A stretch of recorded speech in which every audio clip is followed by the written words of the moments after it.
I'm Robert Neumann. I'm a security researcher at ForcePoint, working in the Special Investigations team, and I would like to share one of the recent investigations and about the title. So, the 4K theory. When you hear the 4K as a kind of a word, what is the main association you have? So usually it's television with ultra high definition, because that's something from the past couple of years.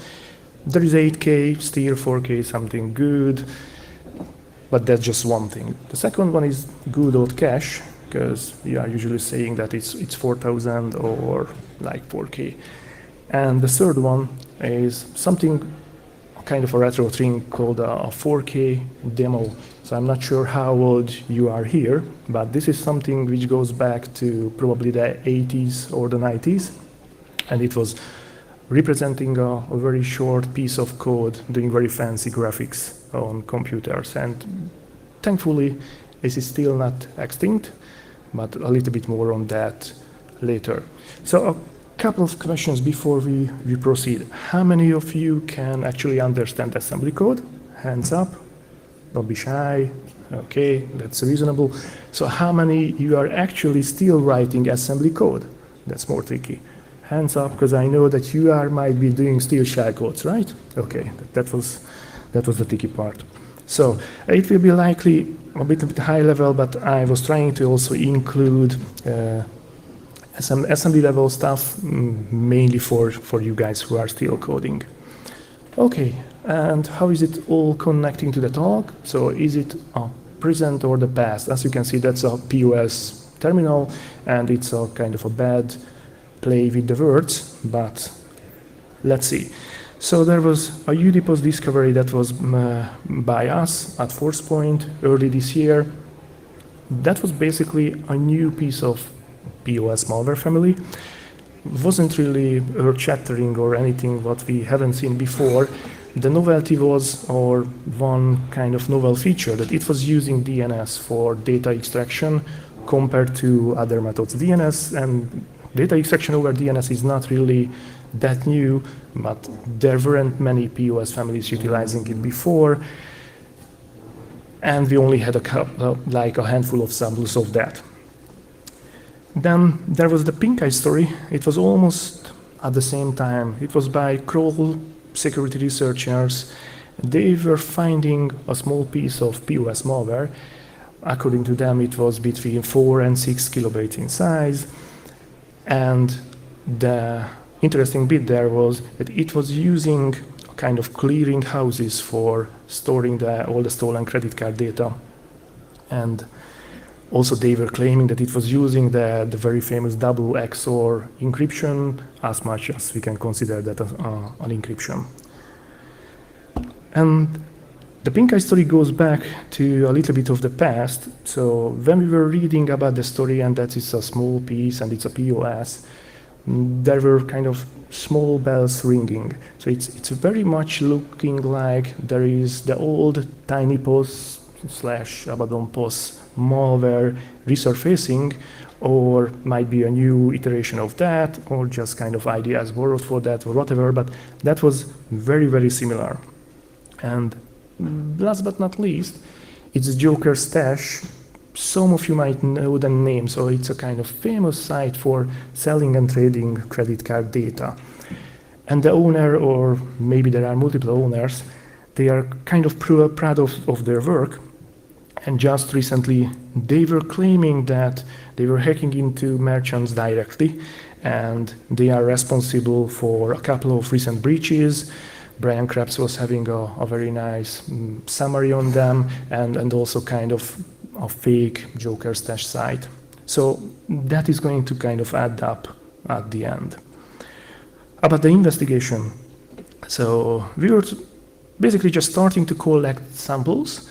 We were not really expecting to have too many, because from the previous experience with UDPOS and other POS malware, it was usually just a handful of samples what someone can gather. We started to collect those samples very early this year, and as of today, we have more than 1,500 unique samples. Of course, they are falling down into a couple of different categories, but when unique, it's of course, it means that it's hash unique. The sample size is varying between 2 and 7 kilobytes, but it's, as the title was saying, it's mostly about 4 kilobytes. And the majority of them seemed to be downloaders. The real payloads are few and far in between. And as just to play with the numbers, I can say that the real payloads were probably less than 40 samples total. So that was a little bit suggesting that it might be a stage approach. First, about a couple of obfuscation techniques. I'm not going to tell kind of which part or which module had what techniques. I was more like combining all the techniques and collecting them here. So these might or might not be all used by the different samples. The kind of call push obfuscation is a very simplistic one. I will have a nice example for that. And explaining there. Fake API calls, nothing new there, kind of having fake code, fake API names. The code is not being executed, the execution is jumping over all those fake API calls. Junky instructions, as having the usual nopslets or any other fake instruction, as again, it's jumping, the execution is jumping over on them. Import by hash, once again, kind of an old feature or old technique. Changing equal resources, that's very easily done. The same about randomizing the VS version info. There are no real anti-debug or anti-virtual machine or sandbox tricks. Probably that was not needed. There is almost always a very simple encryption layer on top of the compiled executables, and it seems to be applied after compilation. I will explain later why. And in a couple of cases, there is some AV process names in the blacklist. So there is extensive black and white listing by these modules. The AV names are there not to make execution stop, but basically just to prevent those processes to be opened. And there is an example of the first kind of call push obfuscation. I know that it might be challenging to see. It's actually, if you are running or jumping the gun and loading the sample into IDEA Pro, this is what you get. That's kind of your entry point. What you can see on the screen, there is a load library, there is a get process address, and there is a create mutex. But basically, you cannot really see any parameters being passed or anything which is sensible. So that's the case when you are a little bit fast and you are using IDEA by default for everything. If you go back to a very nice old-fashioned hex editor, that's the same code. The ones who are reading, writing assembly can see that that's actually a E8, that's a call, that's the same entry point. Here you can see that there is the anti-DLL, there is the adduce privileges API, and there is a nice kind of old name for a mutex on the last line. So that's just an example of why it makes sense to use different tools for the same task. So the first component, the downloader, and I would kind of like to refer to it as a tiny loader, because that's also something from the past, and we are being almost sure that this is the same family or derivation from that one. The downloader is always having an additional encryption layer. You can imagine that as a kind of a short XOR decryption loop that's usually at the entry point or close to the entry point, and it's just decrypting the additional code. Nothing too complicated. It's very basic obfuscation technique, so you cannot really see the internal content by just using the hex editor. The downloader is supporting dual C2 IP addresses. Actually, there is a little of laziness on the side of the developers, because most of the samples are only utilizing one. And even if you are using only one, they are having the same constants in the code. So they were not cleaning up the code to have a version where it's 2 IP addresses or have one. It's always flipping back and forth, but basically they are using 2 or 4 times the same constants. And that's not a very easy and convenient way for them. The main purpose for the for the downloader is to retrieve a shellcode and execute it. I'm going to talk about that next later. The shellcode is also encrypted, same XOR-based encryption, nothing overcomplicated. And due to the shellcode and due to the structure of this, the downloader is capable of running any custom shellcode, what you would like to do, or execute a normal PE executable. There are suggestions that they might be using it for other operations than their own, but we've been dealing with one type of shellcodes during our investigation. About the C2 IP addresses, the IPs are usually lasting for a period of time. That means that a couple of months or some older IPs might be coming back. Whatever is changing, those are the ports. So if you are looking at samples in a timeline fashion, then we could see that ports are changing likely by 1 increment or by 2 increments, and those campaigns are kind of dying off every second day or every next week, and just a new one arriving with the same IP address but a new port. So a little bit about the shellcode. As said, the shellcode is being built up from multiple fractures. When I'm saying shellcode and when people are thinking of shellcode, you are thinking of something very short and very basic functionality, just a couple of hundred of bytes. This is slightly different here. So this is kind of the hex dump of sort of first level shellcode. As you can see, this is not that tiny.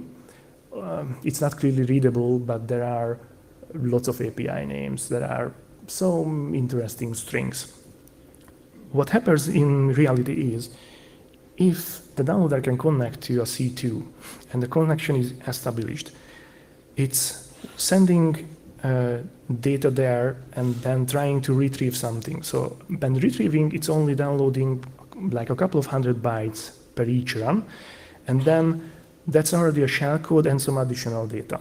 So like one piece of couple of 100 bytes is going to build up this whole piece by copying the rest of the content to a certain memory location and then giving back the signal that, yeah, I need another piece of this. This one is probably after like 6 or 7 pieces collected together. Once it was complete, the execution is being passed over to that. It's pretty much just resolving those API names and also having process blacklisting or process filtering. That can be shown a little bit in a more readable form here. So it's basically kind of easy to see a certain system process names, only using like 4 characters for those. And if those processes found, then those are being skipped. If the process is not on the kind of blacklist, then that's going to be flagged. The downloader and the shellcode has a certain way of interaction. So it's not like the downloader is passing over execution to the shellcode and then a shellcode does whatever it wants. The shellcode can also give back information to the downloader. So after the kind of process blacklisting, it was gathering all the process names on your computer, then passing that back to the C2 in a list. And if you are a nice victim, then you get something back as for the second part. So this is once again being built from fractures, and this is actually a full downloader shellcode. So the story is not ending here, because this is capable of downloading something, unless you are also receiving an additional IP address, a port, a file name, or an actual URL. It wouldn't do anything for you. So if you are not one of the targets they are looking for, the next shellcode after this, what you are getting back, is basically a nice sleep of a couple of minutes, then a nice sleep of a couple of hours, and then a nice sleep of a couple of hours, and it goes on. So it wouldn't really exit from memory, but it would be just waiting for another command, or maybe that they are trying to send you a different type of payload. So the next module is the Scout. It's having 2 types. They are both very easy pieces of code.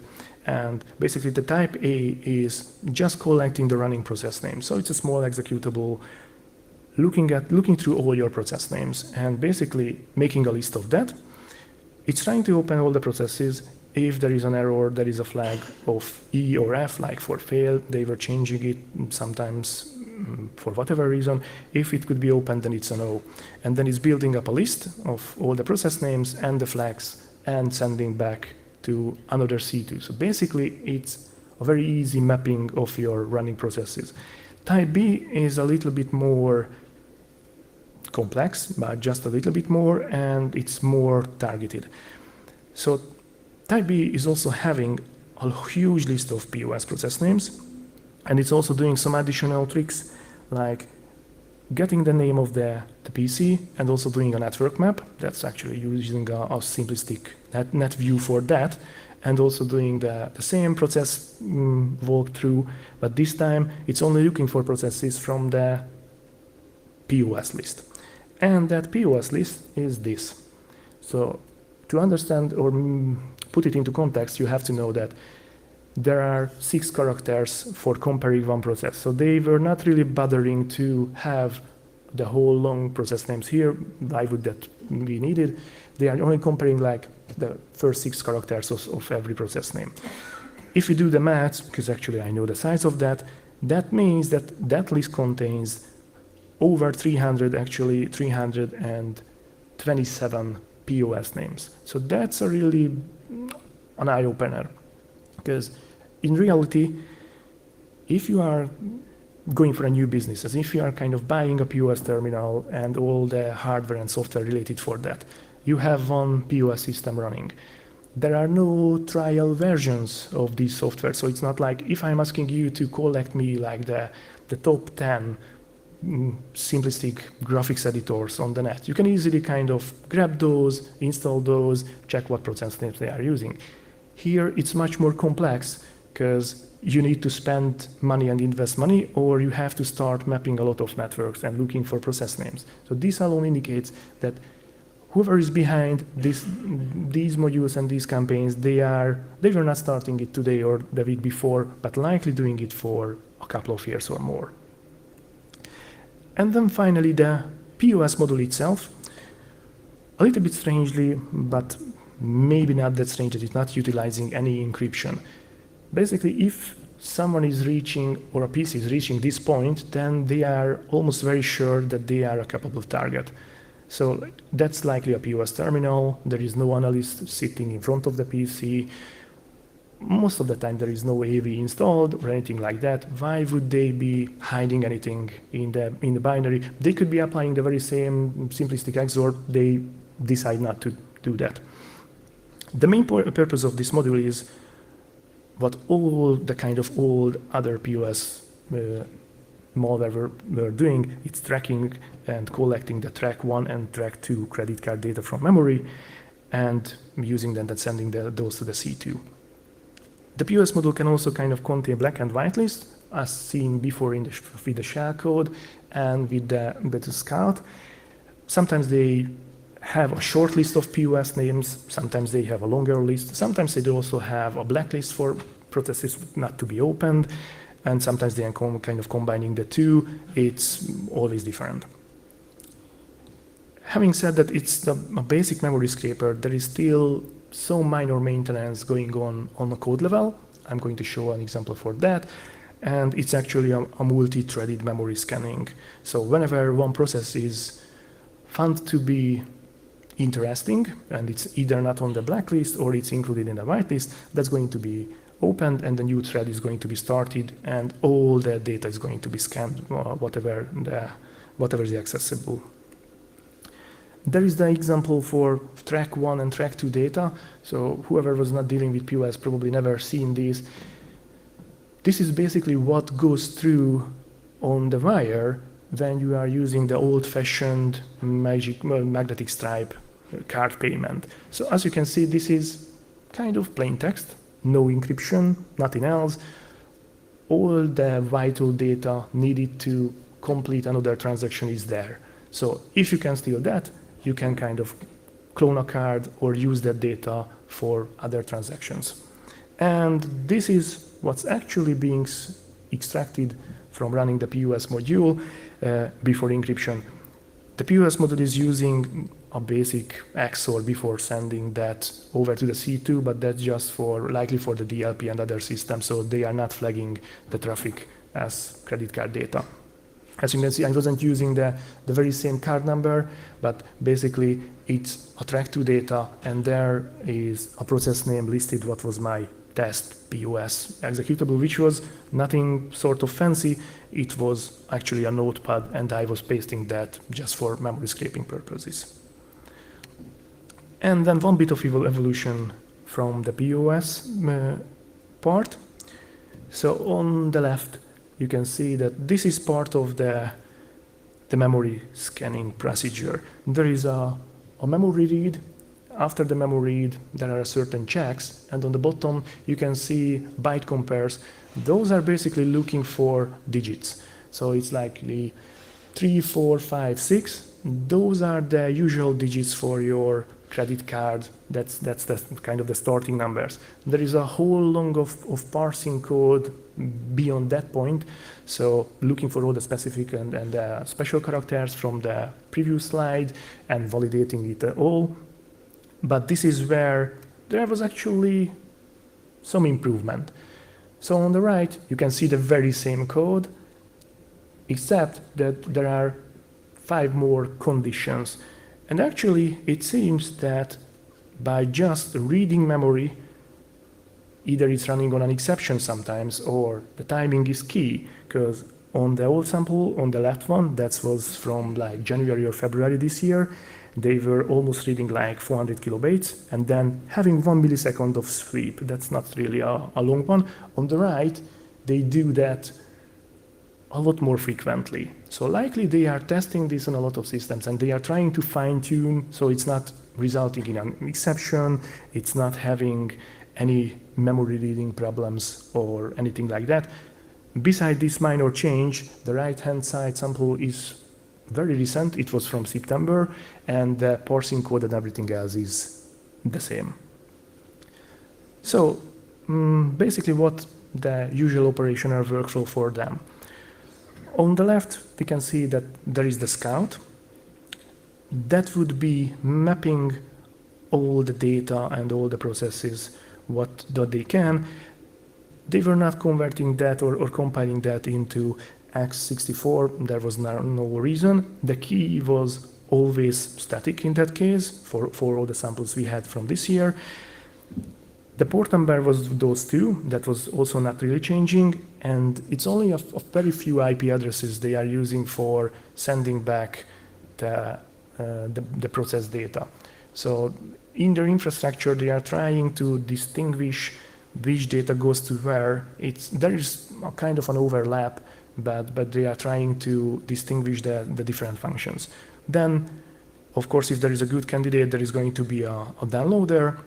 The downloader, there is no encryption. It's actually the brute forcing of themselves. So the top layer encryption is not having any key stored. There is no need. It's just doing a D-word brute force, which is very fast on current CPUs, and then it can decrypt itself. It's using many different port numbers. As I was stating, that the port number is frequently changing, and it's using almost like 10 different IP addresses. So that was from this year. And then finally, you have the POS. It having also a key for the encryption for data sending back to the C2. It's multi-platform. It's always using that very port number, and it's also only connecting to a very few ones. And then if you get the credit card data, then they do the cache out, and the whole cycle goes back to the beginning.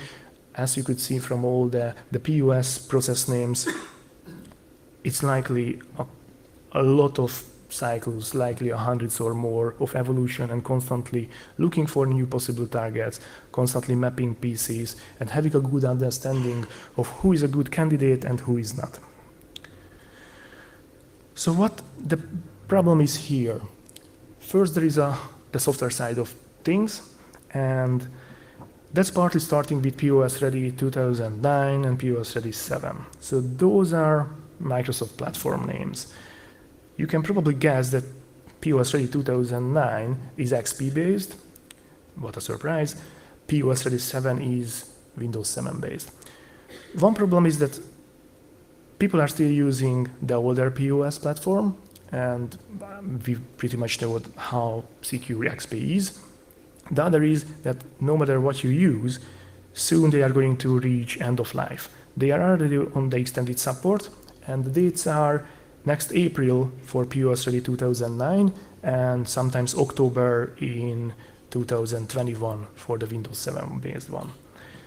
The other problem is that what we could learn from past experience, that often there are remote access applications being pre-installed on POS terminals. So that's not really a surprise.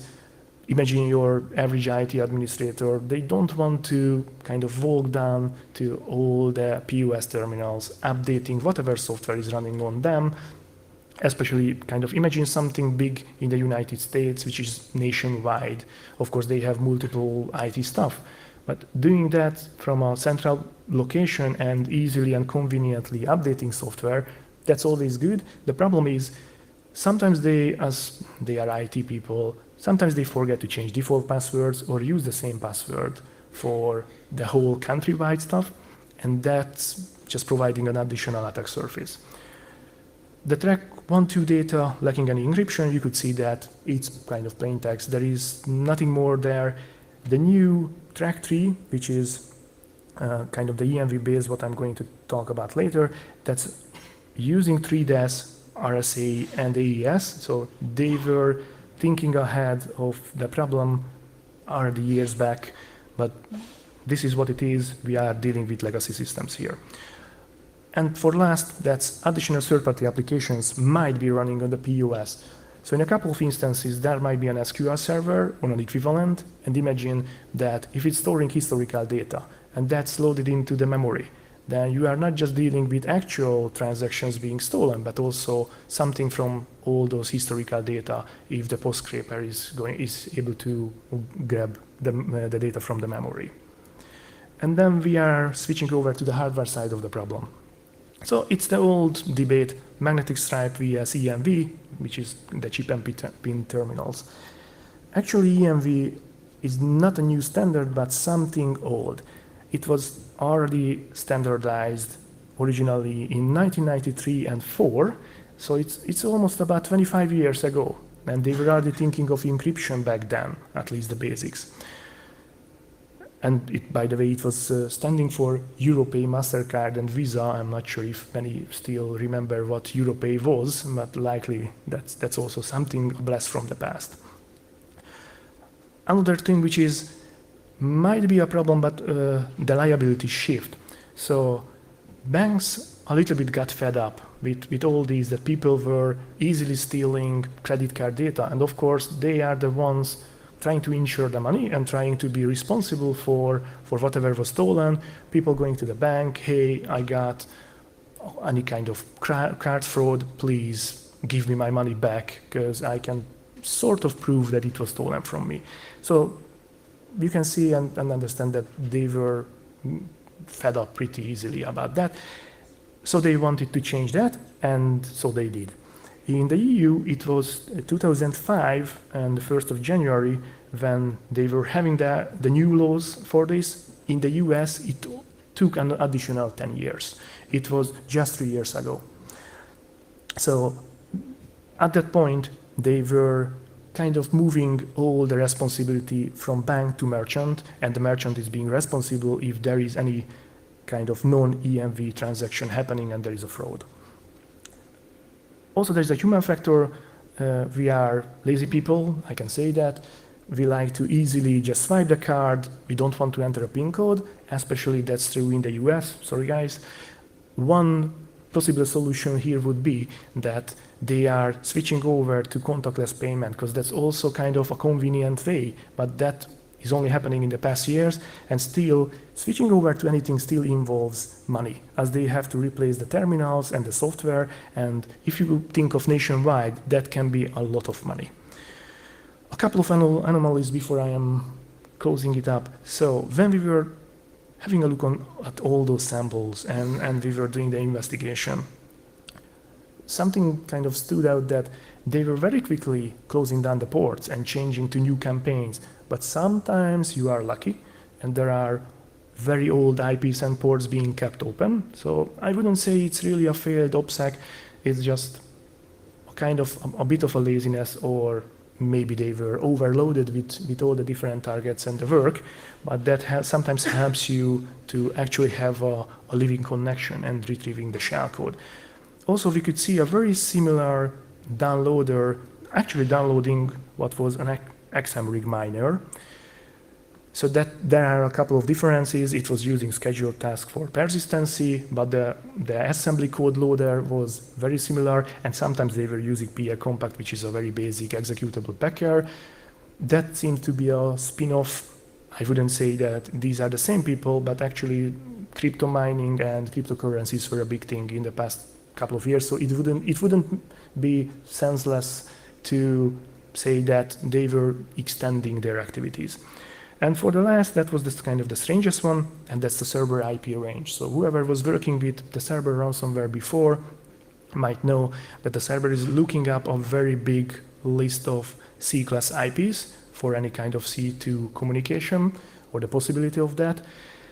And that means if you try to hunt for data, and your actual IPs from this POS campaign are falling into that range, you run into an awfully lot of server kind of samples, and that's just making your investigation even harder. As for a conclusion, so it's a 4 kilobytes, usually assembly-based application, purpose-built. It's very easy to borrow ideas from such small executable. You are not dealing with any kind of library and high-level language code and library stuff. It's just the pure user code. It's also very easy, so you can imagine if I wanted to rebuild the same on a source level, it's 4 kilobytes, it's not taking more than a couple of days stop. And I am rebuilding, I have a source code, I do whatever I want with that. Also, it's true that you don't really need massive amount of code to implement basic functionality, kind of purpose built for just doing a very basic thing. The exploitation of POS systems is unfortunately still happening due to the reasons I was just discussing with you. All the hardware and the software issues combined together, making it possible. And there is a problem with software delivery and update chains. So it seems to be reasonable that some teams are also utilizing hacking and either getting to a computer, which is a software delivery chain, which is taking part in the software delivery chain, and using that to spread all the downloaders to all the POS terminals, or they are hacking the remote access tools already pre-installed and using credentials to get into companies that way, and that's where we can connect back to the Joker stash statement that likely stealing that many data on that level is not possible on a different way. A couple of thanks to guys helping me and a couple of organizations I was using the graphs. I wasn't talking about the charts because it would just take time. I'm going to share the slides, and I'm also going to share IOCs in our upcoming blog post, all the samples, the C2s and mutexes and whatever we were gathering. Questions? Then thank you very much for your time. I am here if you want to have questions in person or by email at a later point. Thank you, guys.